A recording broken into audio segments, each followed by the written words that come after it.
yang terhormat Bapak Bupati Ketua yang mewakili dan Kopinda Bupati dan para hadirin yang sama hormati. Assalamualaikum warahmatullahi wabarakatuh. Selamat siang saudara kita semua. Pertama mungkin permohonan maaf dari Kepala Balai kami, beliau tidak bisa hadir di tempat ini berhubung pada jam yang sama sedang mengikuti rapat dengan Bapak PLT Gubernur, sehingga beliau memerintahkan kepada saya untuk baik melihat penyampaian dan arahan-arahan yang telah disampaikan pada hari ini. Mungkin kami ingin menyampaikan sedikit data terkait Das Jeneberang. Mungkin yang pertama adalah terkait rekomendasi yang telah kami keluarkan. Jadi sesuai dengan undang-undang yang ada bahwa setiap izin itu harus mempunyai rekomendasi, dan terkait penambangan yang ada di sungai, rekomendasi itu dikeluarkan oleh Balai Besar Wilayah Sungai Kopengan Jeneberang, karena Das Jeneberang ini masuk menjadi kewenangan dari pemerintah pusat. Nah, untuk rekomendasi yang telah kami keluarkan itu sebanyak 22 lokasi. Kemudian yang kami tolak itu ada 25 lokasi. Nah, cuman kami mohon maaf, kami perlu sampaikan juga, jadi kemungkinan izin yang dikeluarkan oleh PTSP mungkin agak berbeda dengan rekomendasi yang kami keluarkan. Karena rekomendasi yang kami keluarkan ini betul-betul yang ada di dalam palung sungai.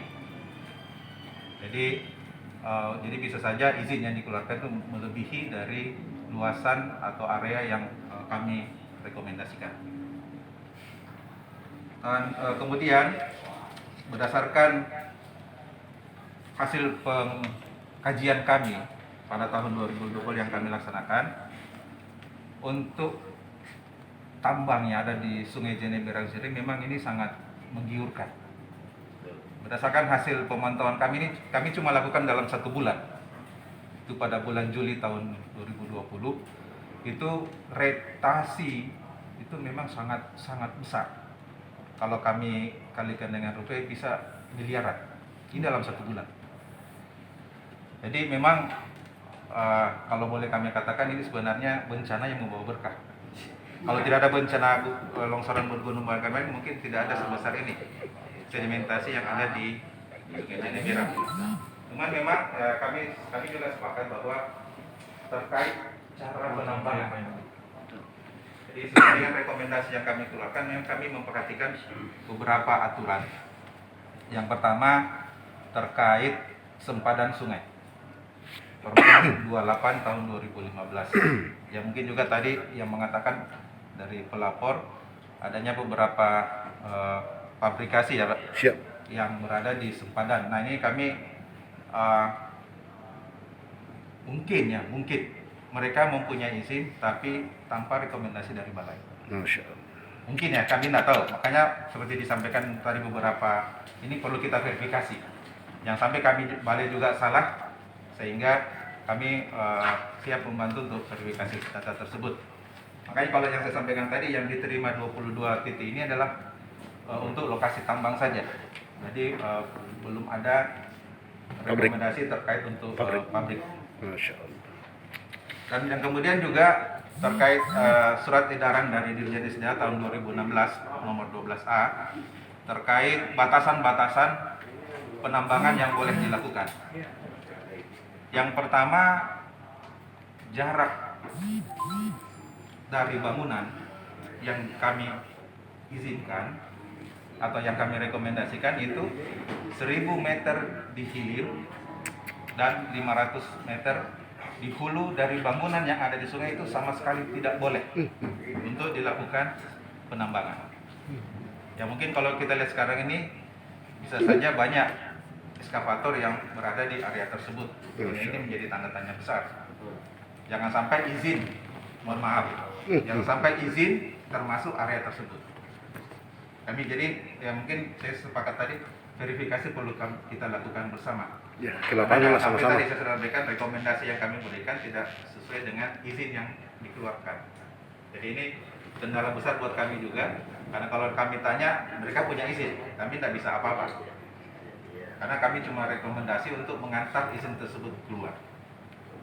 Dan juga di dalam rekomendasi yang kami keluarkan itu cuma berlaku 60 hari Masya.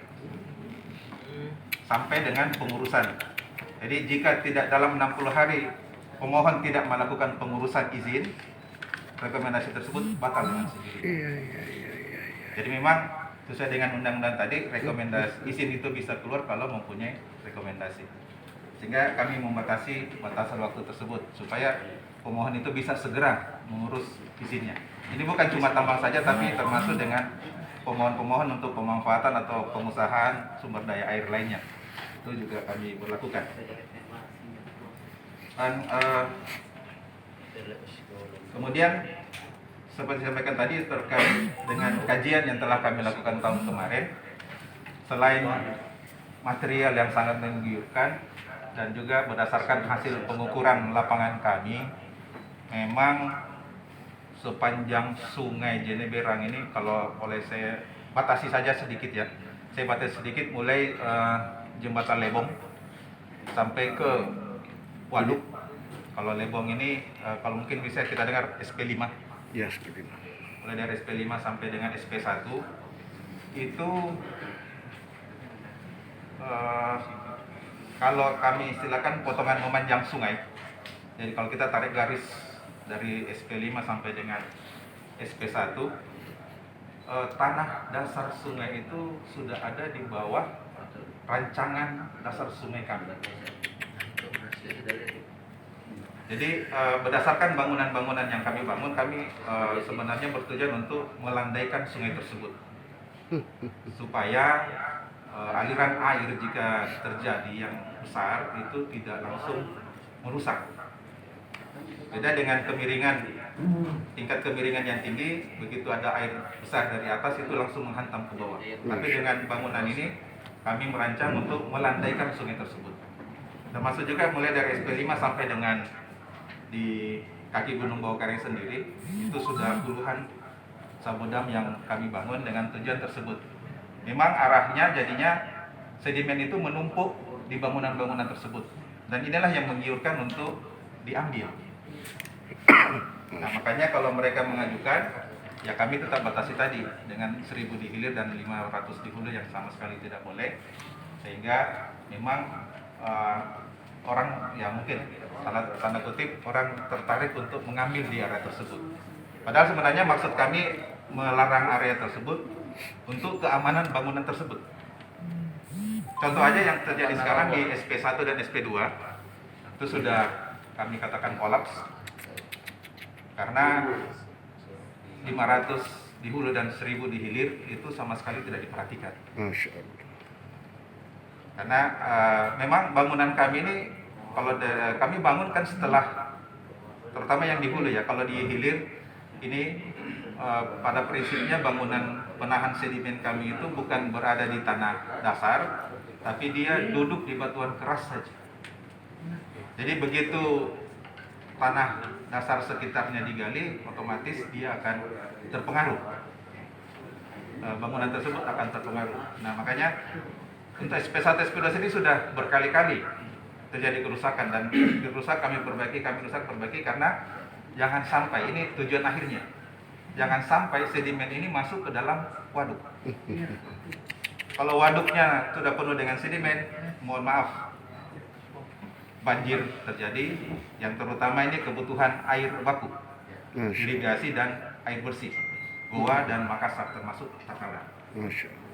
Ini makanya kita membangun bukan cuma membangun untuk di sungainya, tapi ujung akhirnya adalah di waduk Bili-Bili.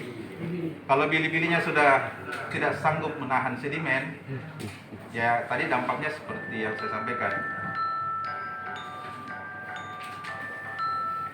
Jadi memang karena kejadian 2004 kemarin, volume yang jatuh dari Gunung Bawakaraeng ini sangat-sangat besar, menurut hitungan memang lebih kurang 300 juta meter kubik. Masya Allah. Nah kalau 300 juta meter kubik masuk semua ke dalam waduk, itu penuh waduknya.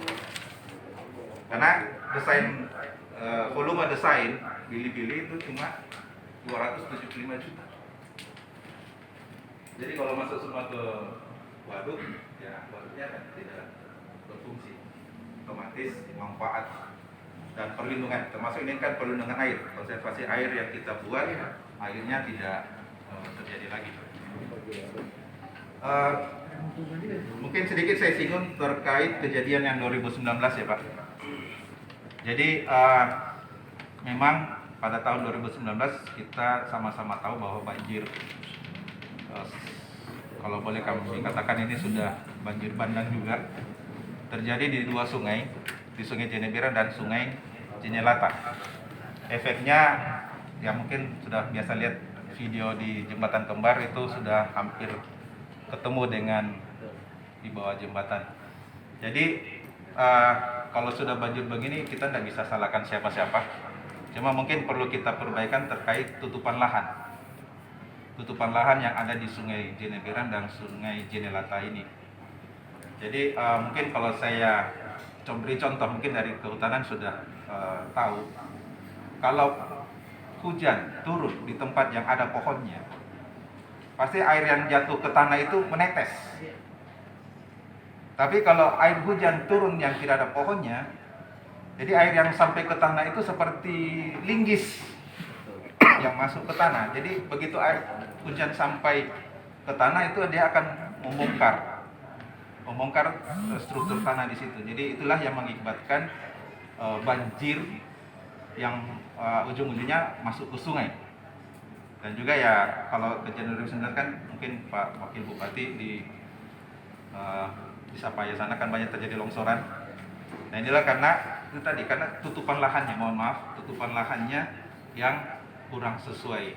Dan juga memang ya kita harus perhatikan juga sih, karena saya ini memperhatikan dari sisi hidrolika airnya. Hidrolika airnya ini karena memang di daerah sana tingkat kemiringan yang cukup tinggi, sehingga jika tidak ada tutupan lahan ya otomatis terjadi erosi, kemudian ujung-ujungnya airnya seluruhnya masuk ke dalam sungai. Jadi mengakibatkan banjir yang besar pada kejadian 2019 kemarin. Sebenarnya kalau banjir pada tahun 2021 ini juga terjadi sampai 3 kali. Tapi alhamdulillah dengan kesiapsiagaan kita semua, banjir ini bisa kita reduksi dengan mengatur beberapa bangunan yang ada pada kami, termasuk Bili-Bili sendiri. Kemudian bagaimana kami memperhatikan kondisi di hilir, termasuk kota Sungguh Minasa, jangan sampai melewati batas aman dari air yang ada di sungai. Mungkin itu singkat yang kami sampaikan. Terima kasih. Assalamualaikum warahmatullahi wabarakatuh. Ada tambahan saya menurut saya. Silakan. Memang kalau ini kan upaya mencegah, ini ada untung beberapa kali. Ada untung penambang, ada ruginya. Nah, tadi untungnya berarti dia bisa mengambil yang di dam kita, sedimen tadi yang membantu tadi. Nah, berapa jarak yang harusnya yang dibolehkan untuk menambang itu, dan ada sanksi nggak kalau yang kelanggar? Maksudnya dia akan rekomendasi bahwa di sana tidak boleh, di sini boleh. Nah, ada sanksinya nggak? Ya, terkait sanksi. Jadi tadi saya kembali sampaikan jarak 500 ke hulu dan 1000 meter ke hilir dari bangunan sungai itu sama sekali tidak boleh. Sama sekali tidak boleh. 500 ke hulu dan 1000 ke hilir itu sama sekali tidak boleh. Kemudian saya informasikan saja, jarak SP1 ke SP2 itu cuma 1300. Masih tengah-tengahnya ada yang tambah. Kalau sama sekali kami tidak keluarkan rekomendasi di sana. Sama sekali tidak bisa Pak Bupati. Karena jaraknya tadi sudah tidak cukup. 1000 ke hilir dan 500 ke hulu itu sudah tidak saling bersinggungan. Jadi sama sekali SP1 dan SP2 ini tidak boleh ada penambangan. Tapi kejadiannya ya silakan lihat. Makanya SP1 kami dan SP2 kami ini sudah kolaps sekarang, sehingga sedimen yang masuk ke waduk memang cukup besar. Nah terkait penegakan aturan yang kami punya memang sama sekali belum ada yang Iya. sanksi-sanksi. Ada ya. Nah ini kebetulan memang yang Undang-Undang 17 2019 tadi kan baru menyebutkan yang disampaikan Pak pimpinan tadi yang pasal 71 tersebut. Cuma ya kami tetap menunggu turunannya lagi sebagai juknis kami dalam jika ingin melaksanakan penindakan. Jadi sebenarnya kami tetap memantau, cuman memang kami belum bisa melakukan apa-apa. Jadi kami cuma bisa menyarankan secara teknis ke kabupaten, ke provinsi bahwa kondisi ini yang terjadi. Nah, yang mengambil tindakan yang mungkin yang mengeluarkan izin. Karena kami cuma rekomendasi. Yang bisa menindak cuma yang mengeluarkan izin. Nah, ini yang menjadi kendala kami karena selalu kalau selalu dikatakan pemilik sungainya kurang memperhatikan. Ya kami berarti tapi kan kami tidak bisa menindak karena yang memiliki izin akibat kegiatan lain yang sama sekali kami tidak bisa. Berarti Gakum punya Pak ya, Gakum. Mungkin itu Pak. Terima kasih Mas.